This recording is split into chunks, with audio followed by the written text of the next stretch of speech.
Ask a Business Expert podcast. My name is Gordon Shepherd, and I'm so glad that you're here today because we are interviewing Ashley Janssen.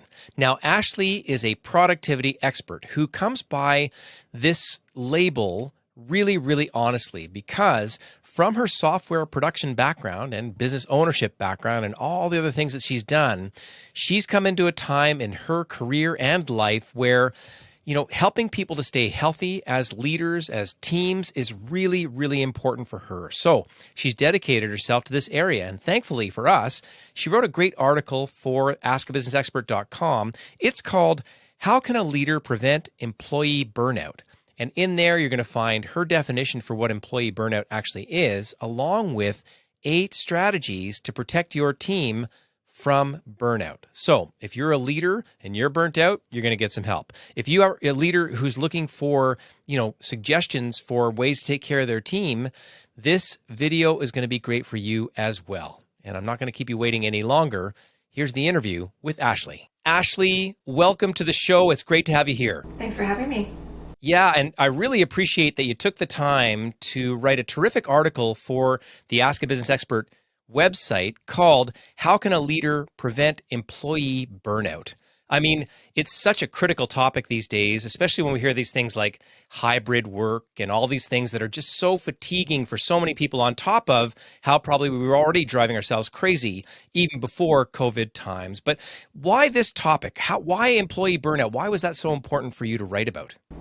Sure. So a big part of my role right now and what I'm doing is I work with entrepreneurs and business leaders who are either experiencing burnout or are trying to prevent burnout within their own lives and within their organizations.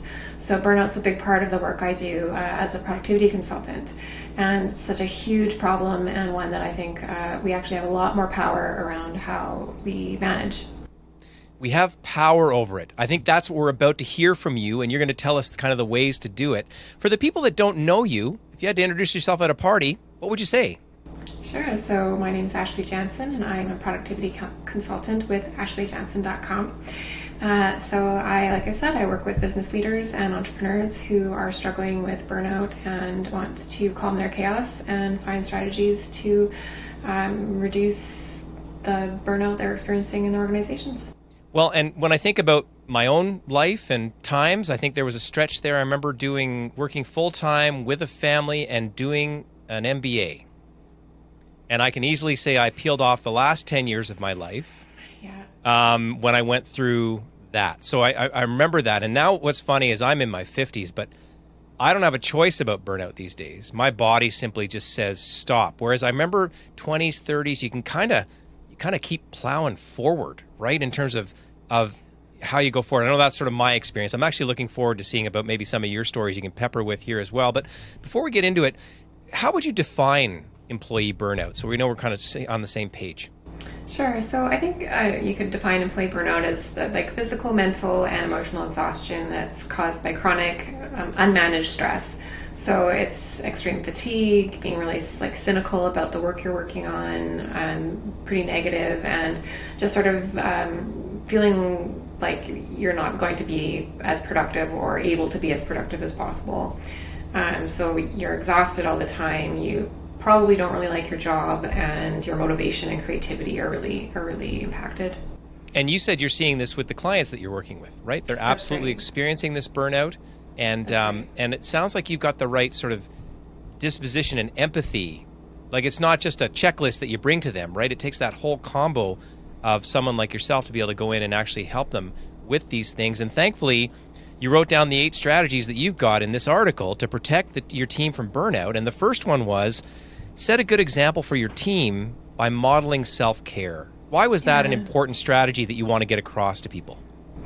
I think part of it is you got to walk the talk. So, no matter how many times you tell people that, don't skip lunch, make sure you're taking your vacation and your breaks and taking good care of yourself. If they don't see you doing it, they can't really believe that it's actually okay.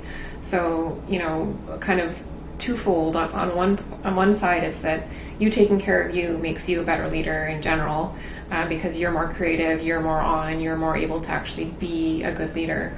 but part of it is also letting your team know that like this is the behavior I expect of myself, and this is behavior you can expect for you too. So many leaders get lost in themselves. I know when I'm doing sort of strategic planning or values or whatever it is, they'll say, I had one recently where they said, enjoy your work, but they were not modeling.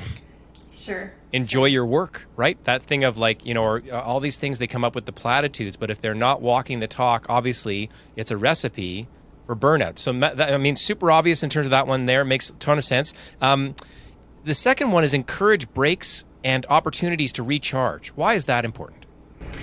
Really, it's that like anyone sitting at a desk for 8 hours is bad for you, and part of it is actually normalizing that conversation around like self-care and burnout management. So, actually talking about it and asking people and making it so that it's part of that conversation. Because I think you want it to be part of people's routines and bring it up, and also identify like what works for everybody, or not for everybody, but for each individual rather, because everyone, especially if you have a hybrid team, for example, and you have some people working from home and some people at the office, the things that are going to be options for them and good for them will be different. So, some people might want to be able to go for a walk at lunch, or being able to, at least take regular breaks throughout the day, taking lunch, encouraging people to not work through lunch. And again, it's really normalizing these things, as you don't have to like sneak away and make it and feel like you're not actually, I'm not at my desk, so I'm not working, but more say, nope, you absolutely should not be at your desk all day. I hope you go for breaks. Wow. I even like that last part of the way you said it, in terms of the normalizing and talking about it. I think a lot of people look to each other for those cues about how to act around a workplace. And Exactly. What you're saying is the leader's in a good position here to actually say, no, I'm kicking you out for lunch.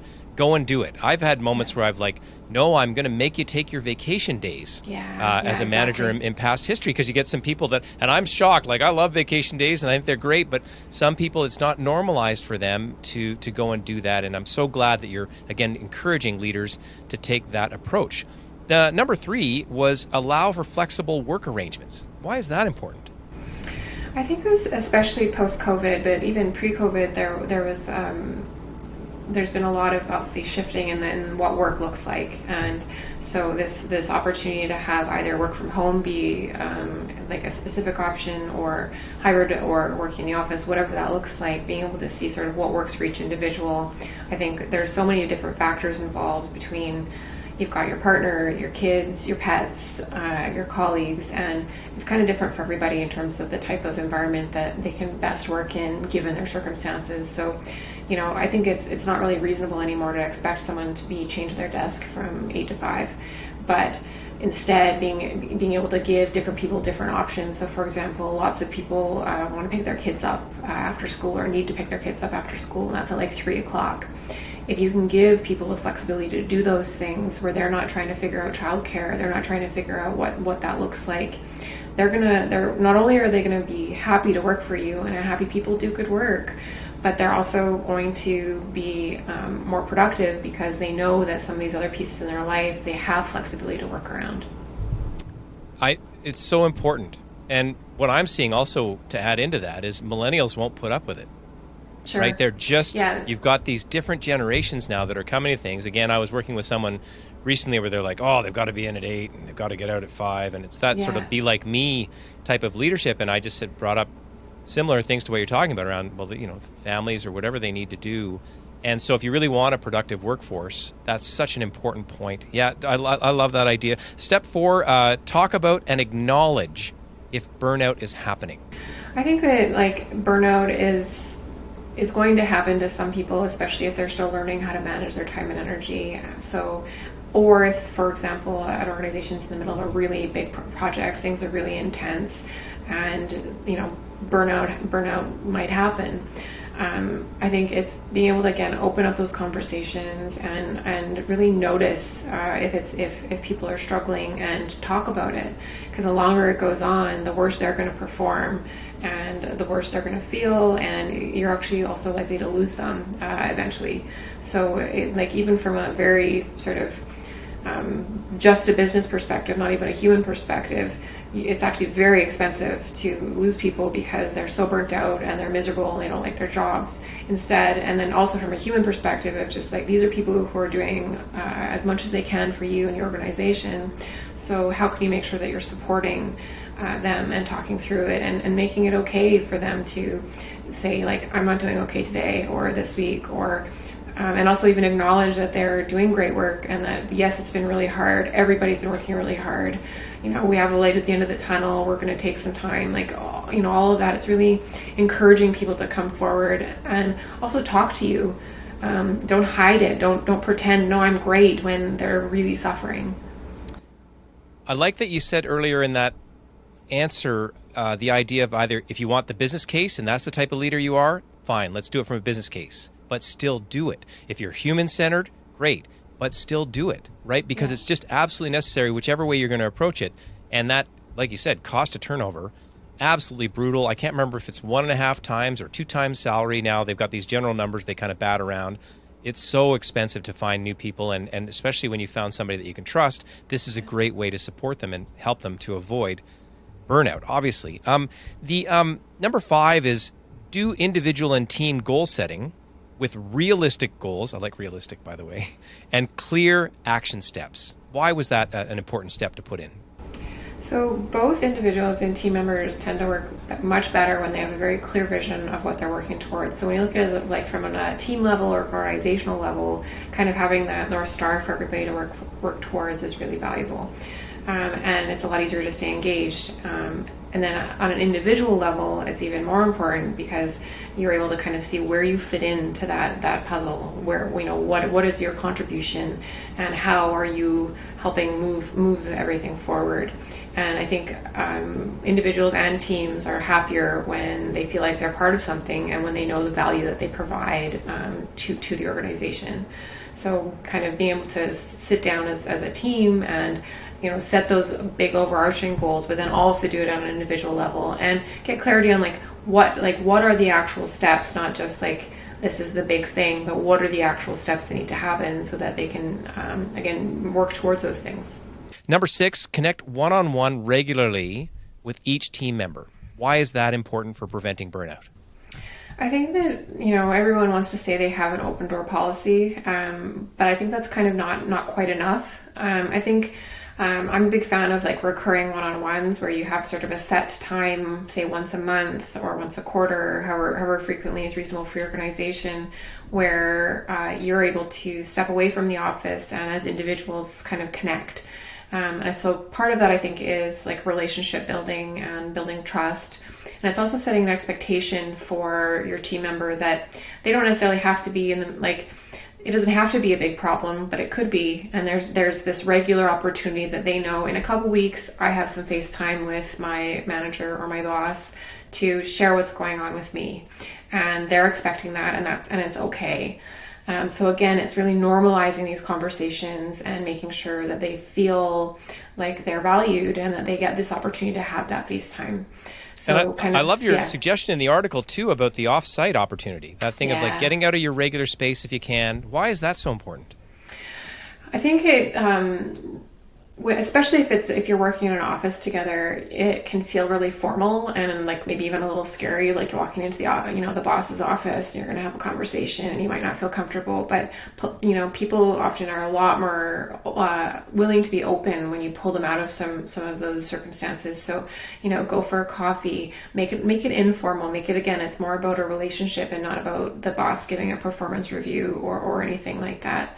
And I think it's also a really good opportunity for you as a leader to acknowledge the performance and effort that an employee is putting in, because people respond really well, obviously, to being told they're doing a good job. Everybody wants to hear that, and that's also part of that burnout prevention. Is maybe you've had to work some long hours, and having someone be like, "Thank you, you're doing awesome work." And we appreciate that. It can also have a really big impact, and one-on-ones are a really great opportunity to do that. Yeah, and you're building in the rhythm. That's right. Right, that, like you said, on a regular basis. So then I'd like that piece about then the worker has a chance for something to look forward to. They know they're going to get a chance to address their concerns.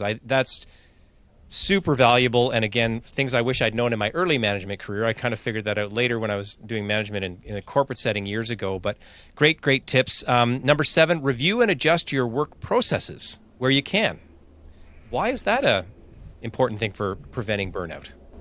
Yeah, so I think, every organization, depending on like where you're in the leadership level you have, will have sort of different ability to change some of these things. But really, I think it's even really small changes. One of the examples I give in the article is ending meetings 5 or 10 minutes early so that people aren't literally like closing one Zoom meeting and heading into the next one with no breaks. They don't have a chance to get some water, to have a walk, whatever. But really thinking about like what's working for the team and what isn't when you look at your processes, because there's all kinds of sort of rhythms we get into. But another one might be think about when your weekly your weekly team meeting is. What time is it at? One of the things that kills me is 10 a.m. meetings on Mondays. It's, people think that's great, we're connecting, but like, I bet not a lot of work gets done between that 9 a.m. or 8 a.m. to 10 a.m. time slot, and because a lot of people like to actually have the mornings to kind of set their schedules. And if you can kind of talk to different parts of your team and find out, what kind of communication styles they have, when are their energy rhythms, and is there ways to kind of manage that? So even, those one-on-ones, if you have someone who is really introverted and meetings are very draining, an afternoon meeting is probably going to be a better choice. And you can talk about those things, or if people don't feel like that they're communicating well, what tools are you using? Do you use instant messenger like Slack? How are you, in my organization, we use a tool called GitHub, which is, a code repository, and there's a lot of talk that goes on in there, and that's a really great tool for code. But there's all these things that you can do to, again, tweak and make slight adjustments that make it easier to communicate, easier to connect.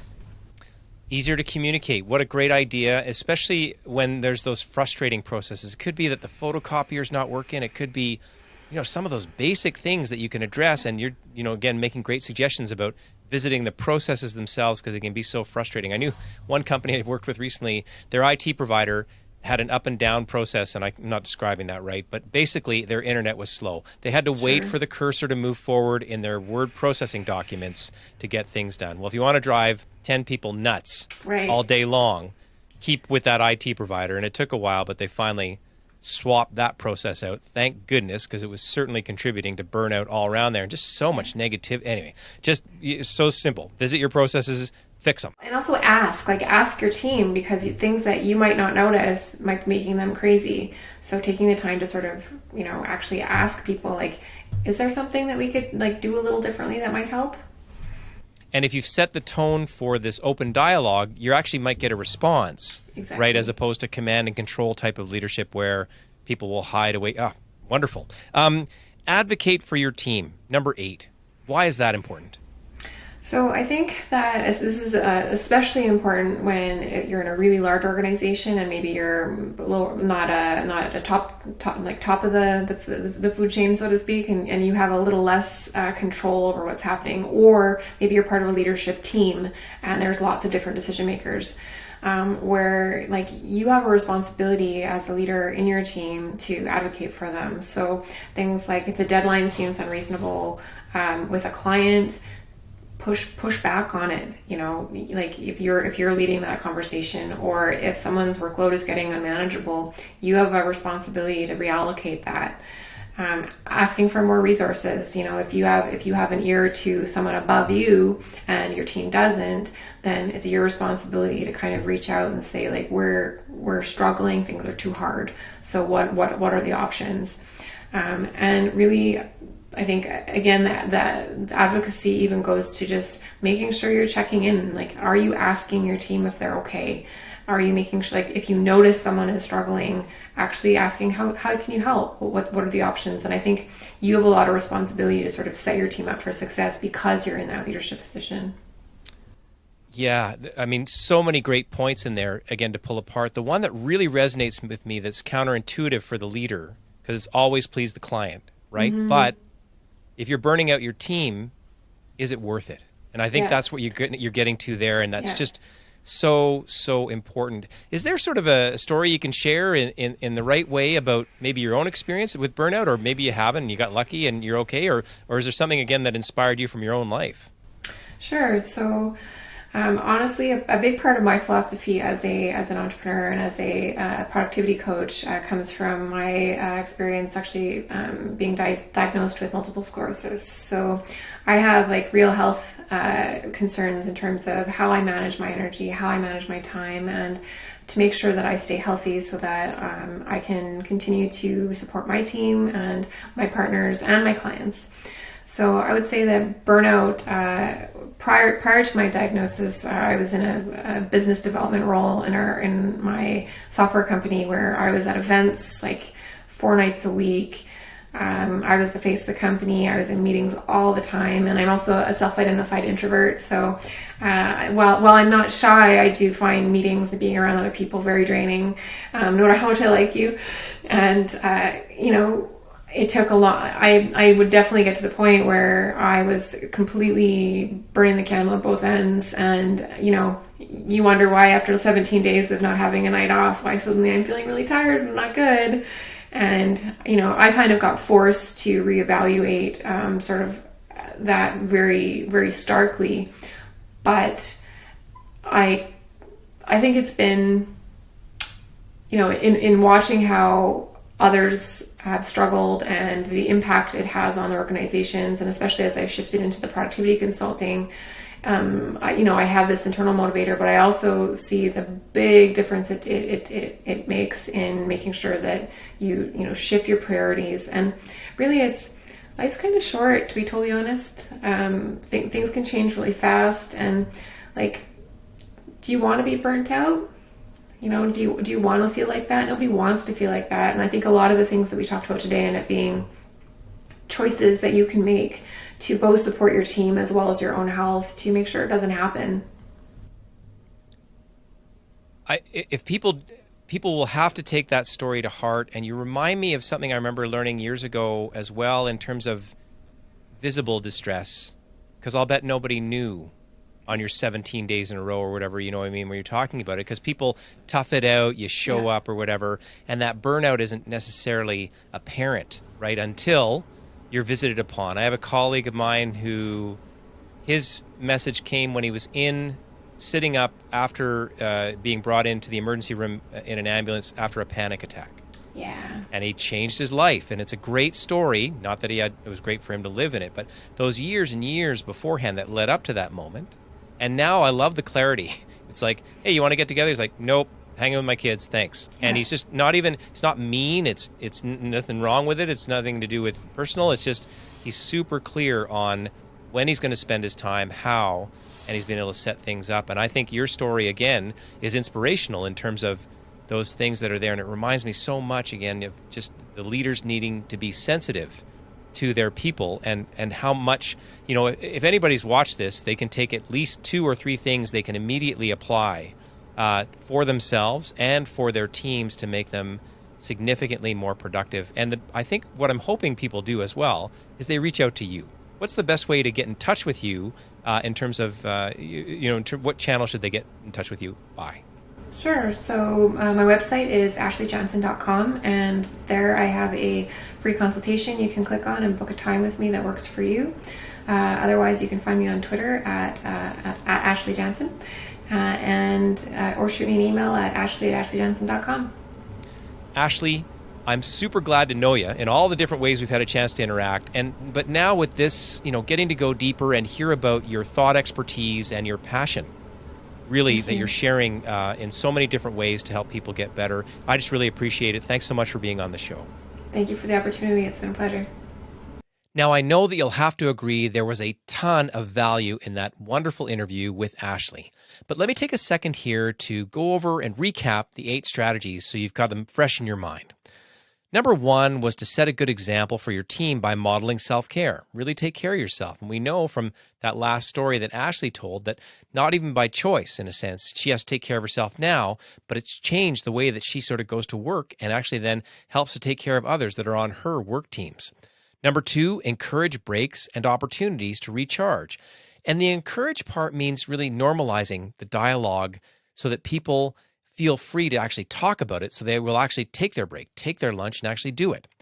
Number 3, allow for flexible work arrangements. I mean, that's especially critical during these hybrid working engagements that we're in now. You might be at home and you might need some flexibility for parents, for example, that are taking care of their kids. Whatever it is, flexibility, I would think, is certainly a theme in many workplaces these days. Number 4, talk about and acknowledge if burnout is happening. Now, if you set the tone for open dialogue with your people, there's a good chance that when you go to talk about it, it's going to come forward. But even if you're suspicious that it's occurring, you want to be able to really use that 4th step and get people talking so that they can avoid burnout altogether. Number 5, do individual and team goal setting and set realistic goals and clear action steps. People want to know what's expected of them, make sure they do from the big picture perspective, as well as sort of the week by week things that they can be expected to do on their own as a worker. Number 6, connect one-on-one regularly with each team member. So many good reasons to do this, and I really liked Ashley's suggestion around this idea of meeting off-site, right? So that you can have sort of a place that's more of a relationship building opportunity, rather than having it be more formal in the office or in a boardroom. Number 7, review and adjust your work processes where you can. Bad work processes can drive people crazy and really contribute to burnout. So, review them if you can and make sure that they're all in order. And number 8 was advocate for your team. So this is where you go to bat. Doesn't matter where you are in your organization, whether you're getting pressure from above or whatever that is. If you as a leader can really make sure you're standing up for people and, let them see that you are, it's going to be really valuable, especially when you're trying to prevent, again, burnout and keeping people mentally healthy and physically healthy, on the job. Turnover, we know, is expensive. You can use these 8 steps to prevent the burnout, prevent the turnover, and really benefit yourself as a leader because you'll feel better when you do it, and also really help your people to stay highly engaged. Now, Ashley is just one of the experts that we have here, on the Ask a Business Expert site. There are other people you can reach out to for help around sales, private investigation, learning about gross margin if profitability is an issue for you in your situation. So if you want to meet them, read the thought leadership that they're providing on the website. Go to askabusinessexpert.com and make sure that you reach out to them directly or get in touch with me directly, and then I'll make the introduction, to them if you're looking for help in these areas. I've really appreciated that you're taking the time to watch this video. And if you don't like to watch necessarily, or you've got someone in your sort of space that you want to pass this along to, and they're not a watcher, but they're a reader, send them again to askabusinessexpert.com. Look up the article, How Can a Leader Prevent Employee Burnout? And let's help everybody, yourself, your teams, everybody in your organization to make sure that the burnout really never gets that far, so it doesn't even happen at all.